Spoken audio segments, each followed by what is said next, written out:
Hey guys, I'm here with Tyler Sasse. Is that how you say your name? Yes, sir. Okay. I just want to make sure.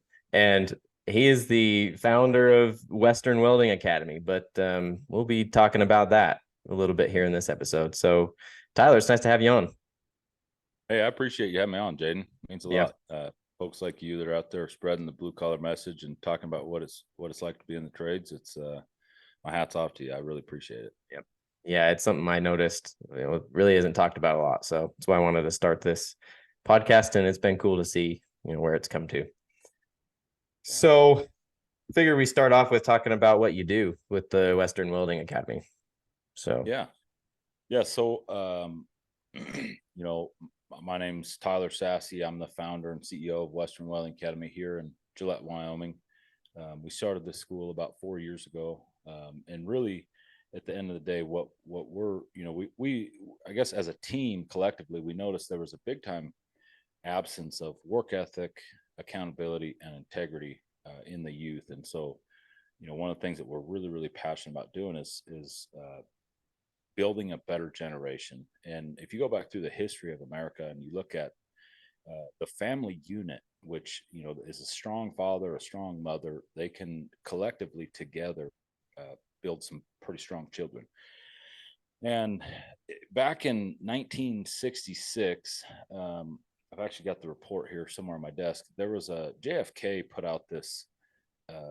It was a physical requirements for high school kids, or it was like a suggested physical education requirements for high school kids, and it was every high school kid should be able to do 16 push-ups and 12 pull-ups, and that's just one little piece of what he recommended, that in order to have a strong youth, because strong youth, if we can build a strong youth, we're going to have a strong country, and everything comes back to economics in our country. And one of the big things that JFK and myself really, we're really passionate about doing is building a very strong youth. And so, we've kind of tagline that building a better generation, but we focus our efforts on teaching work ethic, accountability, and integrity. Now, obviously, we're a welding school. We're going to teach welding skills. yep. Welders come out of here that can tackle anything. But that basically, to kind of boil it all down, that's what we do. We're building a better generation Yep. and having fun at it every day. So, That that's something that's quite an issue. I feel like the absence of the father in the home and not having a strong foundation, like people send their kids off to school just to expect them to learn everything they need to know. And the school system, for all its benefits, doesn't really teach kids how to work hard, and it doesn't teach them a work ethic, and really doesn't serve to make them stronger mentally or physically. I know you mentioned the physical requirements. Like, the physical requirements nowadays are nothing. You don't have to be able to do anything. like, right. Show me a high school kid that can do, you know, 16 pull-ups or 16 push-ups and 12 pull-ups. I mean, for sure there's some out there that can, but yeah, I would Yeah. say as a whole, 90% of them, yeah, no. No. I remember when I was in junior high school, being able to do that many pull-ups was like top of the class. And Right. it's crazy because then you look back, like you said, in the um a couple generations ago. I mean, it was people were way stronger physically, and usually that translates to a stronger um, mental state as well. And kids nowadays, like, are so smart and learn all of these things, but they get defeated so easy. Yeah. It's pretty crazy. Yeah. Yeah. Strong. It's mind, body, spirit. If you're strong mentally, you're strong physically, you will be strong spiritually. They're all connected. And if you take care of all three of these, um, you know, that's what a strong youth, in my opinion, looks like. And that's what's really going to push us over. Because what a lot of people don't realize is that America, on the global scale, we compete with all these other countries. This is that's been going on since the beginning of time, and for us to compete against Russia, China, or India, or any of these bigger countries that have a lot of people and they've got big economies, we really need to take the time to invest in our youth, because uh, you know you and I are both relatively young, but we don't want to live the later years of our life like scratching for scraps. We want to continue to promote this economic prosperity, and the best way that I know how to do that is to really put all my focus and effort into building the youth. Yep. Well, I mean, the youth is the future. And I know you see a lot of numbers circling around about how people in the trades are all going to be retiring, and a lot of the workforce is in their 50s and they're going to be retiring soon. And there's really not much of an interest in trade work. I mean, I think now because of social media and then like what you're doing, it really has boosted interest, but maybe not nearly enough to what we need, especially to Yeah, replace. Yeah. yeah, you're so right with that. This country was founded on blue collar people, and it runs to this day on blue collar people. And you know what a lot of people don't realize, Peter Zehan, he's got a really good book. I've read it a couple of times, called The End of the World Is Just the Beginning. And he goes through the generational, he gets way deep in what makes an economy run, and talks about all the different labor sectors that have to be there and are so critical to the overall health of that economic system. And the baby boomers are the ones that they make up the huge majority of the blue collar workforce, and they're kind of on a bell curve of the years that the baby boomers, the generation they consider baby boomers. And but 2023 is the peak year that the baby boomers are, they turn 65. That the highest in this year, the highest number of baby boomers turn 65. So what does that mean? It means that we're about to face this massive like gap in the amount of people that are doing that blue collar work. And what does that also mean? It means that that it like right now we've got a massive problem, right? One of the DoD, we do some work with them, and they've told us, one of the biggest national security threats that our country faces right now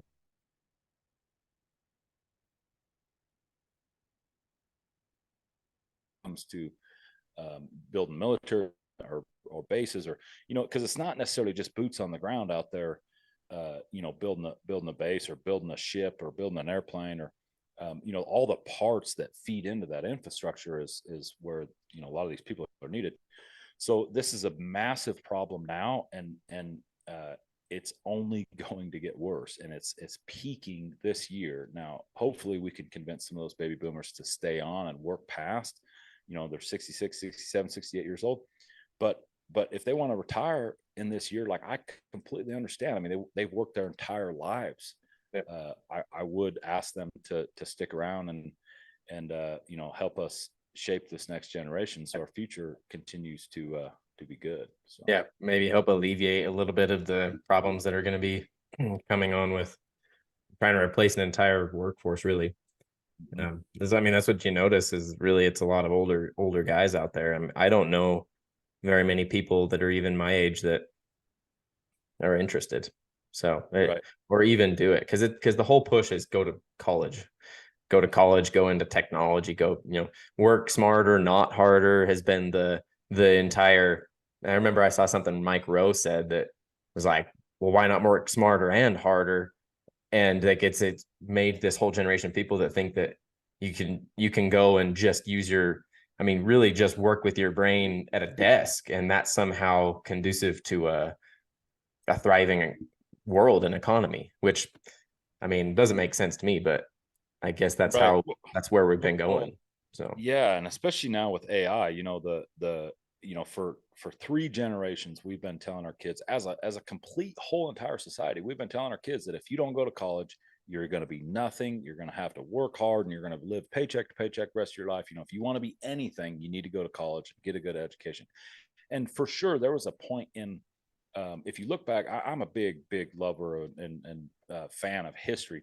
If you look back through our history, for sure there was a time that was true, right? We were in such desperate supply of accountants and engineers, and some of these more like traditional white collar jobs.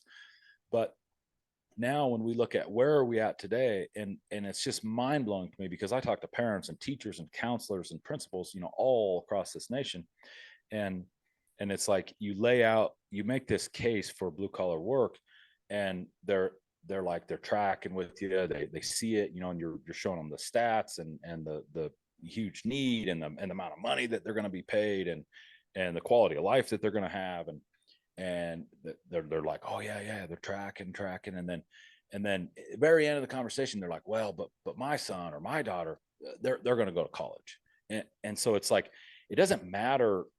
We need to break through that. We got to get through that. And it's a race. It's for the hearts and minds of the kids, because it's so ingrained into these parents and counselors and teachers, and it blows my mind. But then it's such, because of artificial intelligence, AI, it's on such an accelerated level that, I can guarantee you, it was what, I don't know, a year ago that one of these AI platforms passed the bar exam, right? So in, AI, it's like getting exponentially smarter every month, right? This isn't something that takes years. We're at the level now where if it passed the bar exam a year ago, I can guarantee you in another 3 years, like, my attorney's going to be on the computer, my accountant is going to be on the computer, my engineer is going to be on the computer, and it's going to be in the form of artificial intelligence. But who is going to put the plumbing pipe in? Who's going to run the electrical lines? I can't hire a computer to put a new light in my office or my house, or who's going to keep the lights on or going, the plants being built. So I don't think that people really are like fully, because it's so ingrained into them. I don't think they're fully understanding what's actually happening, and at the speed in which it's happening. Yeah. Well, I mean, you look at how long it's been pushed like that. I remember back when I was going to school, or back when I was in, junior high and high school. I mean, that was all that you talked about, was going to college. What are you going to go to college for? What is your degree going to be? What's your job going to be? And if anybody happened to say that they wanted to do welding, for example, I mean, it was like, oh, I mean, Right. you That's sure? dirty. You sure? Right. And Yeah. you have people like, I'd have my parents do pretty well, and in construction, and people would come over and see the nice house and stuff, and then it'd be like, oh yeah, you're a rich kid, and then it'd be in the same breath I'd say that my dad does construction, and they're like, oh. And Right. then it's like, where's this disparity coming from? It's like, we think so much now that because of that push to college, that's the only thing that matters, and it creates this generation of kids that go to school, they don't know what they want to do, they study random things, they end up with a bunch of debt, and they get out of school, and that was their only purpose. And then it's like, well, what now? What do we do with all these, I mean, I don't want to say useless, but useless things we've learned? Right. So It's the college experience. It's you're 1,000% right. I talk to kids, all over the place, and we do visit tech schools and college campuses and high schools, and but that's the big, what a lot of people don't realize, and Joe Biden is he's wide open trying to cancel student loan debt, and but the reality of it is that what we're doing to our youth and what we're doing to this generation is we're saddling all this debt on them for an experience. That's all it is. It's the college experience. They're not coming out just rock stars. They're spending the next 20 years of their life paying off this debt. And but what that also does to us economically, it's very similar to energy prices. When energy prices are low, the rest of the economy just completely flourishes, because driver that brings your Amazon package, it just costs him less to do that, right? So it increases buying power all across the economy. And when we have an entire generation of people with this debt, that are saddled with this debt, what it does is to come out of college and do an entry level job, because they've got this debt, it's a barrier to entry. So they can't come out and start at $16-17 an hour, which maybe that's like that would be like an entry level job, right?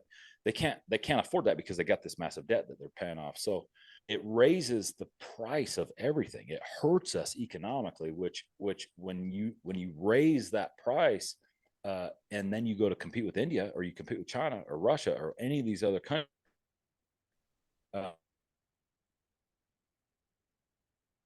this huge China doesn't, and go and do this, and they've priced that labor accordingly. It's not, it just blows my mind. It, like, people can't understand that this college thing, it's literally slowly killing us. And Yeah. and as also, I'm thankful for my accountant and my attorney and my banker and people that, went to college, but AI is replacing them. That's the truth. Yeah. Well, AI is going to be replacing a lot of things. And, it brings to question the moral and practical development of AI, because at the end of the day, how many jobs do we want AI to take? Because the rate of development will, I don't see it taking every job, but it will take a ton. And then that makes all of these problems even worse. And at what point do we want to not give up our sovereignty over this, like this, artificial intelligence? Yeah. Like, Right. we're talking about some dystopia where we're not in control anymore. So there's a lot of fear mongering going around, and a lot of people worried about all of this stuff. And yet there isn't much of a change in the narrative about, the importance of this work, which is, really, that's the point of this podcast, is to highlight all of this. Right. So Spread on yeah. the AI, Yeah, Elon Musk. Yeah, go ahead. well, so go Go ahead. ahead. So on the AI stream, how have you seen any AI technology coming in assisting with welding? Or even do you see any like taking over of any sort of, minor? No, no, like, I actually just had a phone call with a contractor yesterday. And they were, they're building a new big, huge facility, pipe fabrication shop. And they asked about, uh, what, robots and, like, where's the future at? And how, we're making this massive investment into this facility, and, wait, how should we be thinking about it? And, and so I just laid out, like, hey, look, and what I guess a lot of, maybe your audience doesn't know, but I dropped out of high school at 16 years old, and um, I went right into, working blue collar work. And then when I was 18 years old, I went into a welding school, learned how to weld, and I welded my entire life until I started Western Welding Academy. And so I've run, and I worked as a welder and a welder foreman, as a superintendent, construction manager. I even did a little stint where I was inspecting. And so I've got this, in, like, real kind of unique experience where I worked in, manufacturing plants. I did pipe fabrication. I worked in the energy, pipeline industry, and I very well rounded. I would say, from a welder, and and and I just gave him advice. I said, look, if I was making a big investment, like, there's no technology out there. There's a bunch of companies out there trying to build these robots.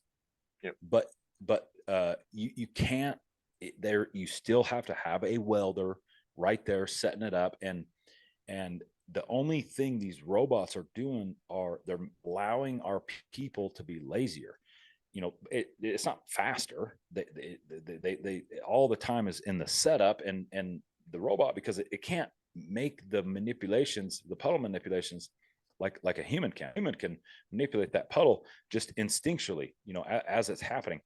A robot can't do that. So the setup is incredibly important, and you got to have a 100% controlled environment. And so it's kind of like, when I was a kid, I remember reading this book about the lemons, right? All these little furry, rat-like creatures that just run headlong off the cliff into the ocean. And there were scientists. I remember reading about it when I was a kid. Like, scientists trying to figure out, like, why do they do that? They're just kamikazing themselves off these cliffs, And it's, I always thought, from the time I was a kid, it's because they don't have a purpose. Their population is, and, like, everything is so easy, and that, they just don't have a purpose anymore. And so it reminds me, like our youth reminds me of these lemons. When I walk into a high school and I see everybody's got AirPods in, like, I don't allow that in my organization, because I want 100% connection with your brain, right? I want your 100% commitment.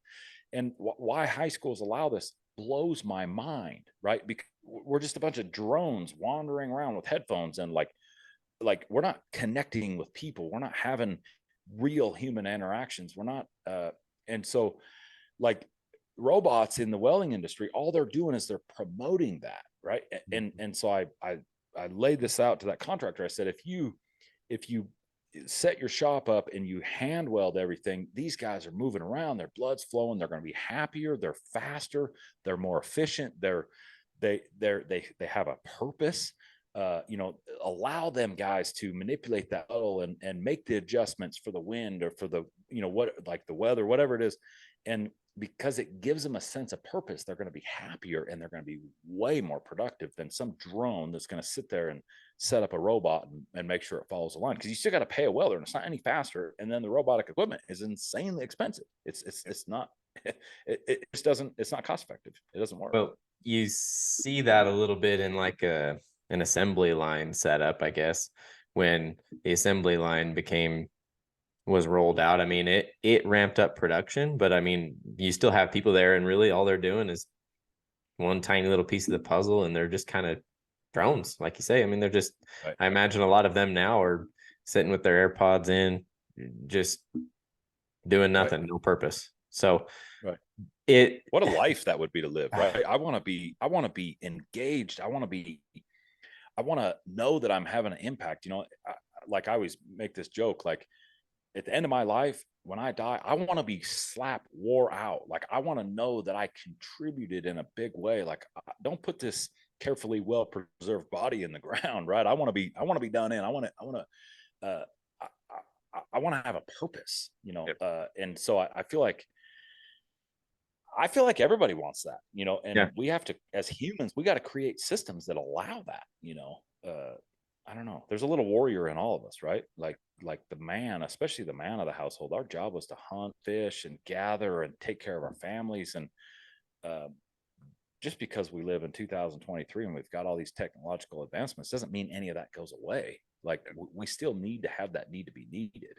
We're at a point where the amount of technological advancement is now, I think, doing more harm than it is good for us, because I mean, like you say, everybody needs a purpose, and that's something that's on my mind quite a bit lately. A lot of people are so depressed and anxious and all that because you don't have a purpose, and maybe they hate what they do, but it's because they don't see a purpose in what they do. And it's so easy because you just show up to work, you go to school, you go get a job, show up to work, go home, sit on the couch, watch TV. Right. It's right. This ease of modernity is, I mean, I would say a life like you want to live, like you said you want to live, would prolong yourself better than making everything easier, because we need movement, we need purpose, we need engagement, like you say. Well, you're exactly right. The human body 100% needs that. I just was talking to a guy the other day. His doctor recommended that he go give blood at least once a month because of it. The way his doctor explained it, all of his organs in his body are having to replenish that blood supply if you go donate blood. And it kind of it just kind of sparked something in me. I thought, like that's the way, I believe in God. God created us that way, right? And to spend ourselves in Teddy Roosevelt's got a great whole. It was in a speech, there's a little section where he talks about spending himself in a worthy cause.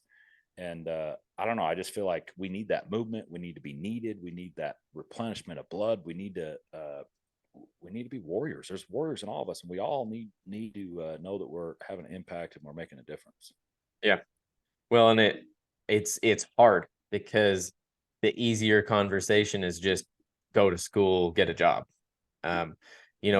People are so fixated on like somehow having a dream job, and that's another way of showing a purpose, I guess, because everybody wants their dream job, so if they're stuck working in a trade, well, that's not a dream job, because it's not, oh yeah, I'm not a lawyer or like a doctor or something. Like people don't see the impact that they're making in literally building the world, contributing, right. Literally building the world. literally. And I see the appeal to, oh yeah, I want to be an astronaut, I want to be a breakthrough scientist, but like revolutionizing modern science and medicine, a doctor, but still like it's people's over glorifying these professions and no focus on trade work that is creating this issue, because then people feel like they're not good enough working in them. Like, even if someone does want to, that's basically crushed out of them by the time they're out of high school, because then they think that they're not worth it anymore because they couldn't make it to college or they couldn't sit still in class or whatever. So Yeah. Well, you talked about mental health, anxiety, depression, and, the stress that we're putting our kids under. It's, we have like this, and I've got 3 kids, and a lot of people ask me like, so how do you parent, or what's your, like, and, and my belief is like, let them do whatever they want to do. Like within, we have rules at our house, and we have expectations, and, but, the bum sitting on the side of the street corner, like that's the bar at my house. Like, don't be that guy. Right. But like, I never want to put them in a mindset where it's like, well, if you're not X, or if you're not this person, some big figure in society, like you're nothing. No, like be whoever like have the freedom. That's what's great about America. I mean, obviously I'm pro trade, so I'm like, hey, I tell my kids like these trade jobs pay insane amounts of money, and all of them work now, right? They're all very hands on, very work minded, blue collar kind of kids. But yeah, the setting these really high expectations for our kids, I think, is super damaging to them. mm-hmm. Yeah, it's, I don't know. That's something that I really do think about a lot. Like, I went to school and I got about a little over halfway through a bachelor's degree of electrical engineering. And I think by credits, I was almost to a math bachelor's degree. So I was pretty far along. But I kept thinking about it, and I'm like, I feel like I'm coming here just because everybody says to. I feel like I've been doing this my whole life just because people say to, just because I might be good at math and science, which, yeah, I like math and science, but I mean, it was at that point that I was only going to school just to learn. It wasn't even like I cared much to go find a career in those spaces. I got to the point where I was like, I don't even know if I want to be an engineer. It just doesn't spark something in me. And the fact of sitting at a desk all day did not appeal to me. And I don't know if some people like that idea. I don't know how that came about, but it's terrible. And talk about deteriorating your body, just sitting down at a chair and then going home and sitting on the couch. I mean, geez. Yeah. Insane. Yes. Yeah, no, I agree. I'm all hands on deck. Like, I like to get my hands on things. I like to get out there and touch it, feel it, experience it, connect with people, build relationships. Like, I want to physically build something, right? And I want to, so that really calls to me too. So then what did you, when you quit, so it sounds like you quit college, then what'd you go into? So I grew up in concrete construction. My dad worked for his uncles when he was younger. So, I mean, it's third generation by now. And I had been doing that full time while going to school. Decided to go chase web development a little bit, and went through a program through a university and finished that. And then, I mean, I decided I wasn't doing that. So I'm doing concrete still. Maybe it was that. Maybe it was that I've been exposed to this world this whole time. And it was like, I think I got an offer to do an internship, and they told me for electrical engineering, and they were like, yeah, it's a paid internship. As soon as you get your bachelor's degree, we'll pay you 65 grand a year starting off. And I was like, 65? That's it? It's like, after all this schooling, I mean, what's the point?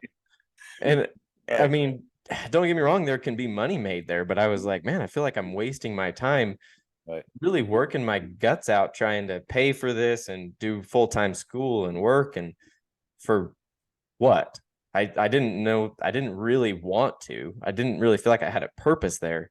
Just felt like I was going just because. And so that's when it really changed. And I just decided to keep doing what I'm doing.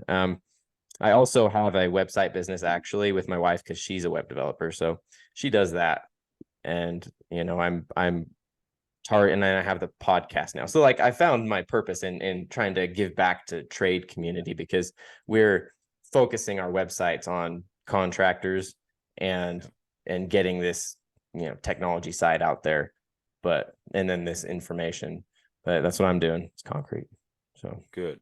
Yeah, that's and then I'm sure your audience knows, but I mean the world is literally made of concrete, right? yeah, You're that's a you want to talk about building America or building the world, like it's everywhere, yeah, and people that go and um funny because there was a project manager that I worked with years ago, and but we're really good friends, and he called me. I don't know. I talked to him every few months, but I talked to him a few weeks ago, and we were talking about business and how it's going and projects we were working on, and just kind of catching up. And he said, I asked him, like, what's your biggest challenge right now? Like, what's the biggest thing that you're facing? And he said, concrete finishers. Like, we can't find them. Like, they're like, uh, I said, well, really? Well, what's the like concrete finishing? I know that's really hard work, and it isn't just for people that don't know. I've poured some concrete, and you want to see a disaster, put a couple of welders pouring concrete, right? But I said, so what's the like? Have you really dug down and try to like figure out why? And he said, I don't know, where it's hard work, but there's a lot of skill in it. And I said, well, are you paying enough? And he's like, we're paying $74 an hour for somebody to come in and finish concrete. So kind of go back to your college story. Like, I don't know what that college costs you, but I'm assuming it was $150,000 to walk out of there and make 65,000 a year. Now, granted, hey, that maybe is a desk job where you're not really having to work that hard, but dude, I'm here to tell you, there's a company in South Dakota paying $74 an hour for concrete finishers.